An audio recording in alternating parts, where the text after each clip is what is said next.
नमो नमः। आप सभी का हार्दिक हार्दिक स्वागत है। आज की हमारी वीडियो व्याकरण पर आधारित है और इसमें आज हम लोग सर्वनाम शब्दरूप देखेंगे पुल्लिंग में एतत् के। एतत् का अर्थ होता है यह, जैसे तत् का अर्थ होता है वह और एतत् का अर्थ यह। इसका प्रयोग पास के लिए किया जाता है और इसमें आज हम लोग पुल्लिंग के रूप सबसे पहले देखेंगे, सातों विभक्तियों में और तीनों वचनों में किस प्रकार चलते हैं। तो आइए देखते हैं। सर्वप्रथम हम प्रथमा विभक्ति से लेकर सप्तमी विभक्ति तक के रूप एक वचन में देखेंगे। ठीक है, आप लोग भी ऐसा ही करिएगा, अपनी पाठ्य पुस्तक या नोटबुक लेकर रखिएगा और याद करते जाइएगा कि इसी समय आप लोगों को याद भी हो जाए। और एक आप लोगों से रिक्वेस्ट है कि यदि आपको वीडियो पसंद आए तो हमारी वीडियो को लाइक कीजिएगा, शेयर कीजिएगा और हमारे चैनल को सब्सक्राइब भी कीजिएगा। तो आइए देखते हैं। देखिए, जैसे एषः, एषः का अर्थ होता है यह। उदाहरण स्वरूप आप देख सकते हैं, जैसे यह बालक है तो हम जब संस्कृत इसकी बनाएंगे तो कहेंगे एषः बालकः। कहें यह छात्र है तो एषः छात्रः। इस प्रकार से कहें वह बालक है तो बोलेंगे सः बालकः। वह छात्र है तो सः छात्रः। इस प्रकार से तो सः का प्रयोग दूर के लिए और एषः का प्रयोग पास के लिए करते हैं। तो प्रथमा विभक्ति में एक वचन रूप बना एषः और द्वितीय विभक्ति में एतम, एषः एतम। अब इसका एक वैकल्पिक रूप भी बना है द्वितीय और तृतीय विभक्ति में। द्वितीय में एतम और वैकल्पिक रूप बना है एनम। तृतीय में एतेन और वैकल्पिक रूप बना है एनेन। अब आप एक ट्रिक से याद रख सकते हैं, जैसे यहाँ पर एतम और एतेन आया है तो जो ता अक्षर है उसको हम हटा देंगे और उसकी जगह पर ना बना देंगे तो हो जाएगा एनम, और यही इसका वैकल्पिक रूप है द्वितीय में। और इसी तरह तृतीय विभक्ति एक वचन में एतेन की जगह पर क्या हो जाएगा एनेन, ता की जगह पर ना बना देंगे तो बन जाएगा एनेन। इस तरह से आपको आसानी रहेगी याद करने में। तो एषः एतम एतेन और एषः एनम एनेन, ये वैकल्पिक रूप हो गए दोनों। चतुर्थी विभक्ति में बनेगा एतस्मै, एषः एतम एतेन एतस्मै, एषः एतम एतेन एतस्मै। अब यहाँ पर हम लोगों को क्या करना है, द्वितीय और तृतीय में ता की जगह पर ना बना देना है और सेम टू सेम लिख देना है।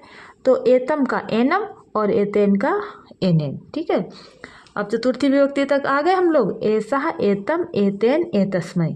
फिर पंचमी एक वचन में एतस्मात्, षष्ठी में एतस्य और सप्तमी में एतस्मिन् रूप बनेगा। आप लोग जानते होंगे कि इसका संबोधन का रूप नहीं चलता है, सर्वनाम रूपों में संबोधन के रूप नहीं होते हैं। अब हम लोग द्विवचन के रूप देखेंगे प्रथमा विभक्ति से लेकर सप्तमी विभक्ति तक। तो देखिए, एतौ एतौ, ये दोनों एक जैसे बने हैं, एतौ एतौ। ठीक है, अब इसमें द्वितीय विभक्ति द्विवचन में एक वैकल्पिक रूप बना है एनौ। तो जैसे ता की जगह पर यहाँ पर हम लोगों ने ना किया था तो इस पर भी हम क्या करेंगे, यहाँ पर जो ता लिखा है तो इसकी जगह पर ना लिख देंगे तो एतौ और एनौ। ठीक है, वैकल्पिक रूप भी हमें याद रहेगा। अब आगे जो एताभ्याम एताभ्याम एताभ्याम, ठीक है, ये तीनों रूप तृतीय चतुर्थी और पंचमी में सेम टू सेम बनेंगे।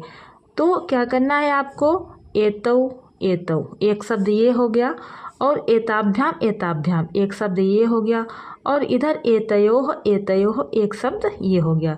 तो द्विवचन में हमें केवल 3 शब्द याद रखने हैं, एतौ।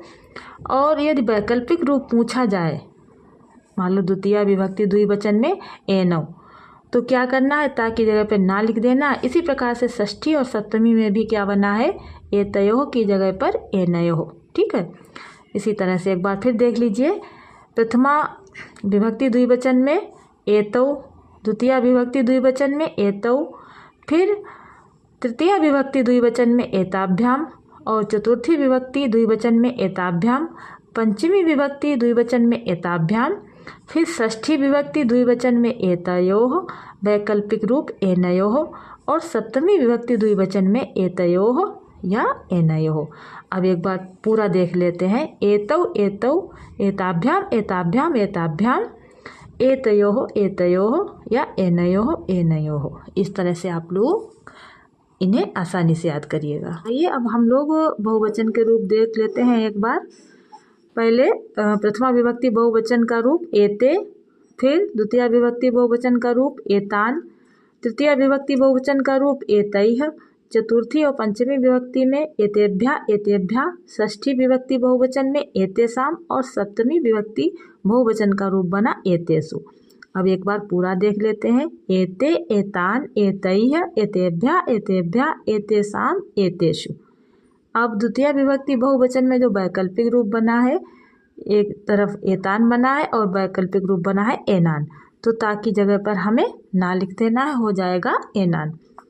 इस तरह से आप लोग इन्हें एक दो बार पढ़ेंगे ना तो आपको कोई दिक्कत नहीं होगी याद करने में और आपको आसानी से याद हो जाएंगे। जैसे एक बार फिर से देख लीजिए, एते एतान एतैः, एते एतान एतैः, एतेभ्या एतेभ्या एतेषाम एतेषु। ठीक है, इस तरह से आप 2-4 बार इनको पढ़ेंगे तो आपको याद हो जाएगा। लेकिन पहले देख देख के पढ़िएगा और फिर एक बार उनको बिना देखे पढ़िएगा, और जब आपको लगे कि मुझे याद हो गया है फिर उसे आप बिना देखे अपनी नोटबुक पर लिख कर देखिएगा, तभी आपका पक्का माना जाएगा। वैसे सुनाने में तो हम लोग थोड़ा बहुत ऊपर नीचे कर देते हैं, चल जाता है, लेकिन जब हम कोई चीज़ याद करते हैं और फिर उसको लिख कर देखते हैं तभी वो कंफर्म होता है कि हाँ हमें याद है या नहीं। मैं आप लोगों को याद करने की एक ट्रिक बताती हूँ जिससे आपको एक साथ 2 पुल्लिंग सर्वनाम रूप ये याद हो जाएंगे। एक तत् के अर्थात वह है और एक एतत् के अर्थात यह है।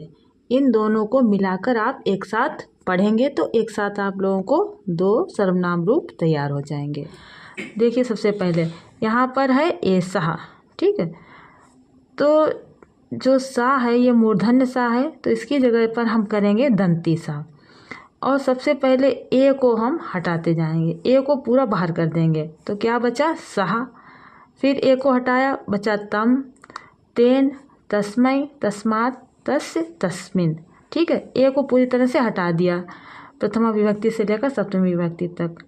ये एक वचन के रूप हो गए, ये है तत् के रूप। तत् अर्थात तो है सह, तम, तेन, तस्मै, तस्मात्, तस्य, तस्मिन्।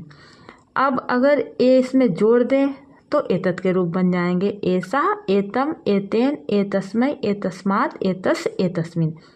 इसी तरह से द्विवचन में करेंगे, ए को पूरी तरह से हटा देंगे पहले तो तत् के रूप निकल आएंगे, तौ, तौ, ताभ्याम, ताभ्याम, ताभ्याम, तयोः, तयोः, और ए जोड़ देंगे तो एतत् के रूप तैयार हो जाएंगे, जैसे इससे पहले हम लोग पढ़े हैं। अब बहुवचन में देखिए, ए को सबसे पहले हटा दिया तो तत् के रूप बने पुल्लिंग में ते, तान, तैः, तेभ्या, तेभ्या, तेषाम, तेषु। अब ये जोड़ देंगे तो एतत् के रूप तैयार हो जाएंगे, एते, एतान, एतैः, एतेभ्या, एतेभ्या, एतेषाम, एतेषु। तो इस तरह से आप लोगों ने पुल्लिंग में 2 शब्द रूप तैयार कर लिए। इन्हें 1-2 बार आप लोग दोहराएंगे तो आपको अच्छे से कंठस्थ हो जाएंगे।